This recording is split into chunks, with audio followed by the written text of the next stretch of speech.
This week we are recreating Series 1 or Season 1, Episode 2 Technical Challenge from the Great British Bake Off.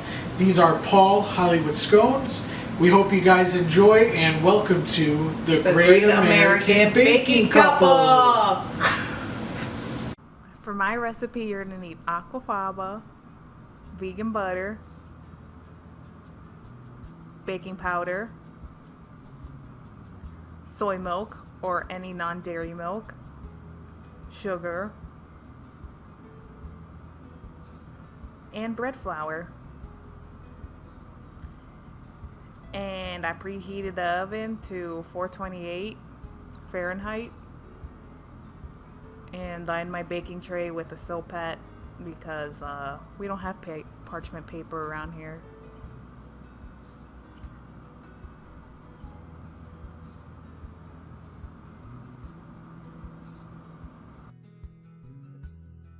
I started by measuring my flour, which I'll put the amount below. Apparently very slowly. Added my earth balance and started breaking down the butter in the flour. I kind of used my fingers to break down the butter before I fully incorporated it into the flour. But here it is at the breadcrumb-like consistency. Kind of feels like a hand massage, which is pretty cool. Added my sugar. Gotta tap everything so everything comes out. Slowly started adding my aquafaba. So my trick for aquafaba is per each egg you use 3 tablespoons of aquafaba mix. You can use chickpeas. Sometimes I've used cannellini beans or however they're pronounced, but any white bean brine would work. And I added my baking powder, which was a lot, but it kind of worked out.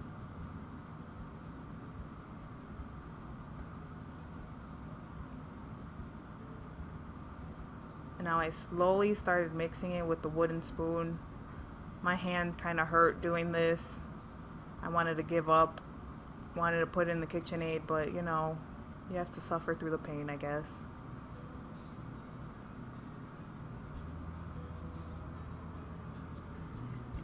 And I slowly started to add my soy milk, very slowly. It starts to get annoying at some point, but you know, you gotta do it slowly because you can't just add it all at once. It'll kind of mess it up. I think at this point my hands were starting to hurt from the wooden spoon.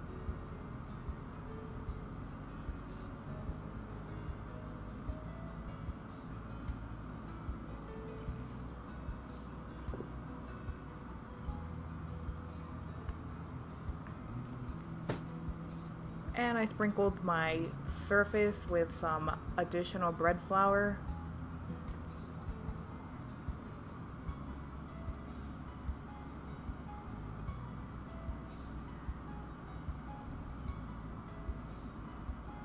And I plopped that dough right out.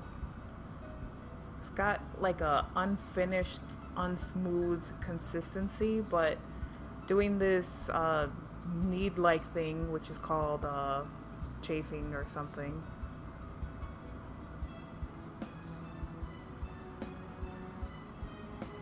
Yay, good job, me. Good job.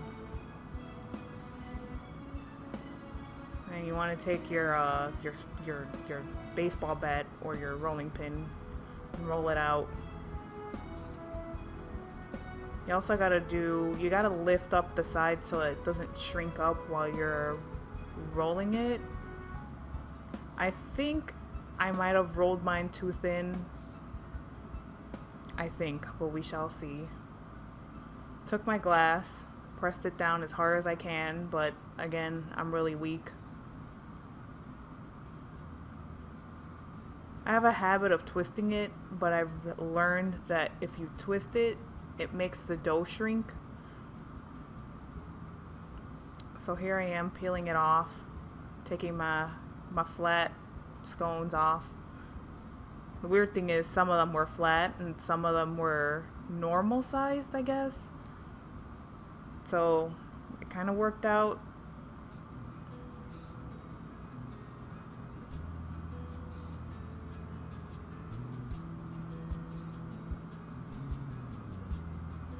And I just reused that dough, rolled it out, and made a Mickey shape because Disney is life.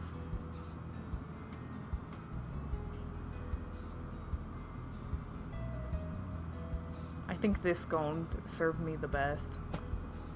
But in a measuring cup, I took the leftover soy milk, added some warm water, and added a little bit of sugar and brushed it on the tops as an egg substitute. I could have used more aquafaba, but I literally used the rest of my aquafaba for this. And I just threw them in the oven.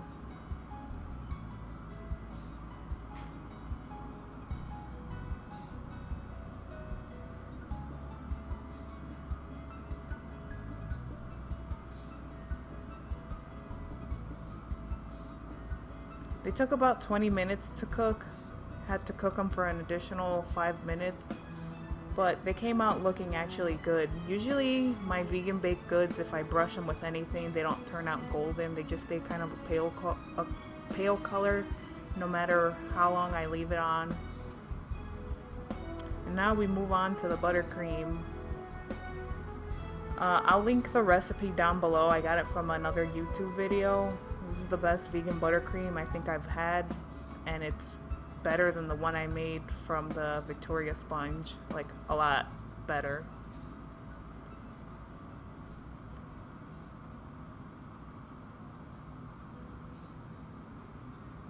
The thing that I could have really improved on though is if I sifted my sugar before I put it in. I kind of felt lazy, and it tasted gritty, but besides that, it was a really good buttercream.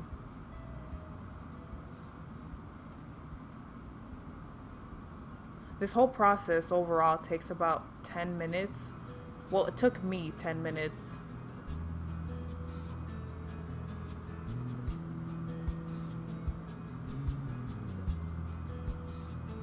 As you can see, it has a nice consistency. It's firmer than the other one I made.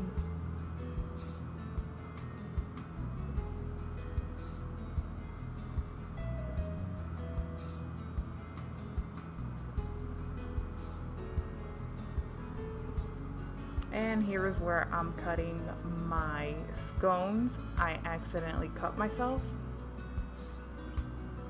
I took my raspberry jam that I made for the Victoria sponge. I still had a lot left over. And I carefully spread it so it wouldn't go over the sides, but I kind of failed with some of these scones.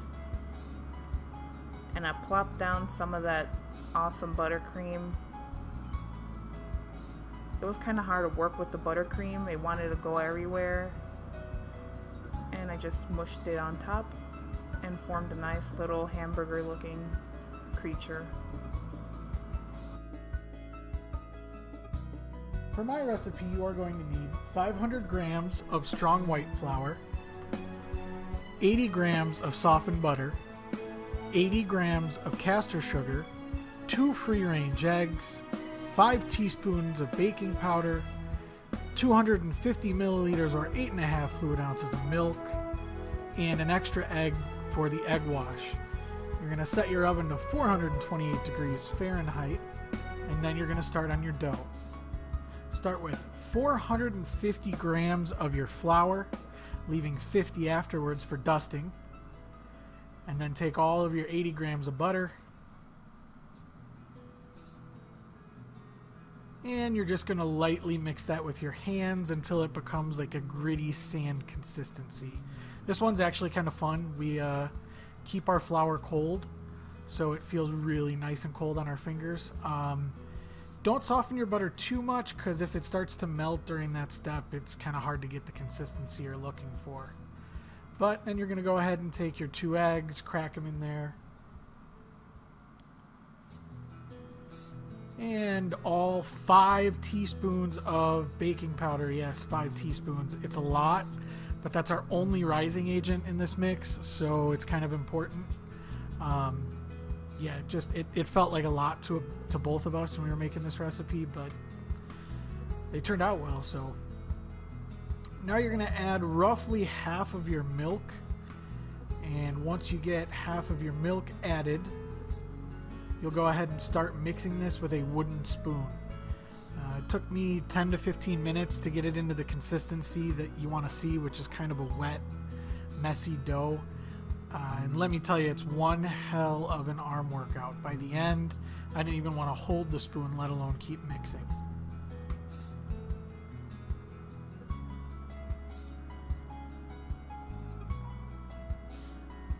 As you keep doing that, you should have been adding the rest of that milk. Again, you only put in half. I used just under the full 250 to get to this consistency, which I'm about to fold out. And of course, after you've prepared your surface and sprinkled the rest of your dough on top, you're going to start this method called, I believe it's chaffing or chafing, but I believe it's chaffing. Basically, you fold it in half, press it out, fold it in half, press it out, and you just keep repeating that until you get to this point. And I rolled mine out to about 1 inch thick and got ready to press my scones. I used a cup here. If you have a circular cookie cutter, use that. I just used the cup because we don't have anything like that. Really important when you press down, try to do so without twisting the glass. Something about pulling apart the dough in a strange way or it won't rise right. But you just keep doing this until you get as many scones as you can, and you throw them onto your prepared baking tray.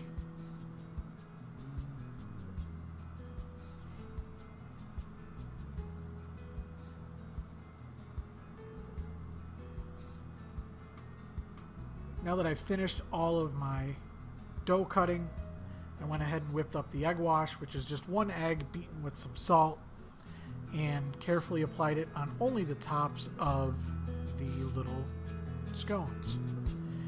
If you put it along the sides, they say it retards the yeast, so I just made sure, or retards the rising, so I just made sure not to get it on the sides. Threw it in my oven for 15 minutes and started to work on my jam. Now my jam is 200 grams of strawberries and 250 grams of sugar. Wash your strawberries, core them, which is actually kind of painfully slow to do. There's a tool for this, but I just use a knife. It's nice and simple. It just takes a while because you got to do it for each and every strawberry.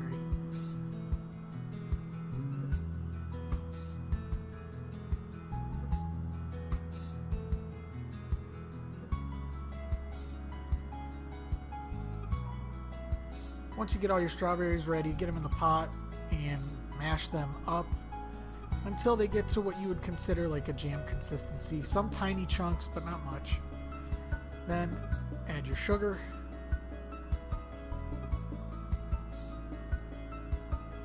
And cook on medium heat as you mix in. Wait until that sugar is fully melted to stop mixing. And once it is, you can stop mixing and just let it boil off some of the water that the melting sugar creates.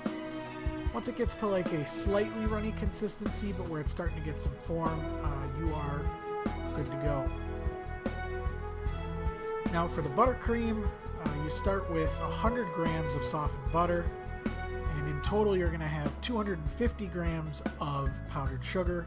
Start with about half of the powdered sugar sifted, and keep your KitchenAid or your hand mixer working until it completely, when I say completely, I do mean completely, mixes that sugar into the butter. Once you get to that point, you can slowly add in the rest of your powdered sugar, along with a teaspoon of vanilla extract and a teaspoon to 2 teaspoons of milk based on the consistency of buttercream you like. You just keep that mixing, and don't worry if it all seems to be stuck to the whisk at the beginning. It will be until it slaps some of it off and throws it into the sides. It eventually incorporates. Now that the buttercream's done, the jam is done, we've taken our scones out of the oven. You're going to let the scones cool, and then you'll begin the process of cutting them in half.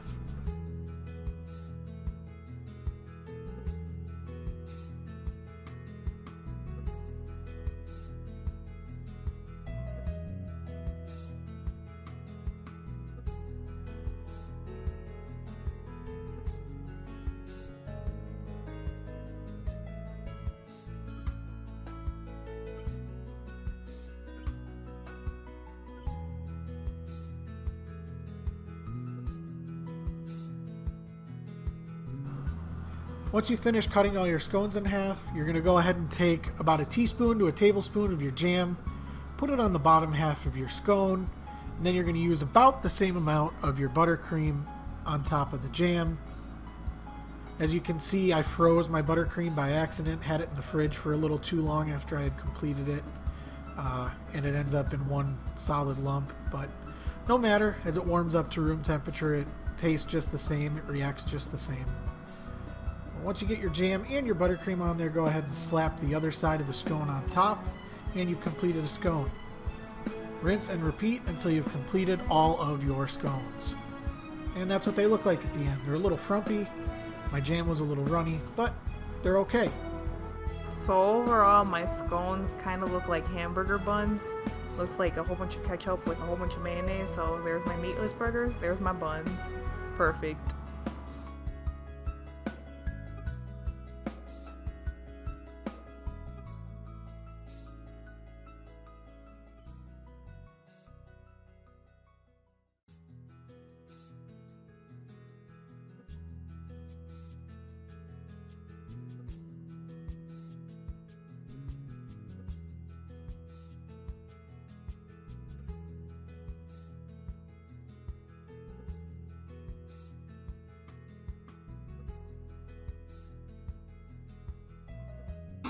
So now we head to the taste test portion. They're interesting. Mine are. The bread looks really good. Like, if you look at the bread, that's pretty good. The cream, we put them in the fridge to keep them cool, and the cream has solidified, and the jam was just a mess. So, try mine first. Yeah, yours kind of look like a alien monster.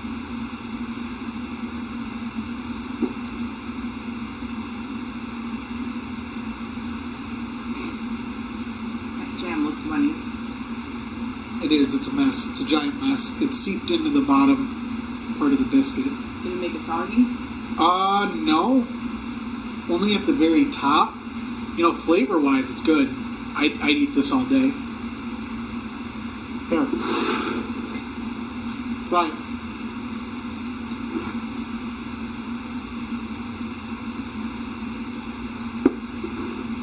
It tastes really good. The recipe, it's kind of ingenious, really. It's Paul Hollywood's. The bread is dry, like really dry, and it's kind of flavorless, or it's slightly on the salty side, which counterbalances the sweetness of the cream in the jam. So taste-wise, I give it a 9 out of 10. Looks is like a 5. These are vegan, but they look like hamburgers. They look like hamburgers with like a whole bunch of mayonnaise and weird ketchup. But yeah, as far as the scone goes, I think it looks good. But taste-wise, it's just flat. It's really flat. The bread didn't rise. Yeah. Ow. What's ow? Would you be biting a seed? Bit my lip. You can't take her anywhere. How's yours? They remind me of a lot of the cake we made last time. Yeah, but it's not a sweet bread. It basically is the buttercream. Also, it called for clotted cream. We didn't have those ingredients to make clotted. Well, we didn't have the time. You have to it takes 3 days to make clotted cream correctly, and you can't just buy it in the U.S. So, it's good. My buttercream actually turned out right this time, so that's good. That's me saying I want to try it. Yeah, basically. I already know Alex. Oh, but also I used the same raspberry jam that I used for the cake. I still had a whole bunch left over in the fridge. But it's really good. Also, I got this from cutting these in half. So who wins?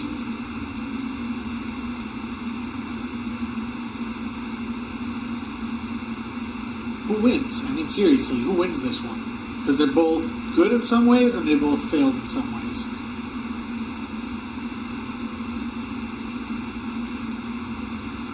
Rock, paper, scissors? No, we're not rock, paper, scissoring who wins. I'd say looks-wise, as far as closest to the real thing, mine are better. Right? I don't think we can. I don't think that's arguable. As far as proportion and correct jam and the components themselves working well together, I'd say yours probably wins. I'd say it's a split. I get presentation, you get taste. One of these weeks we'll pick an actual winner. Until next time, enjoy. Try to make them at home. We've got the recipes down below in the description, and if you are following along as we made them, it makes it really simple to put together yourself. Follow hers if you want a vegan recipe. Follow mine if you want the non-vegan recipe.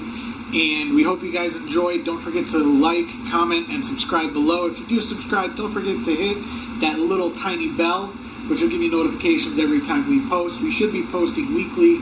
Each episode will be a new technical going along the seasons from 1 to 7. This was episode 2, Paul Hollywood Scones. Peace! Me eating the whole time?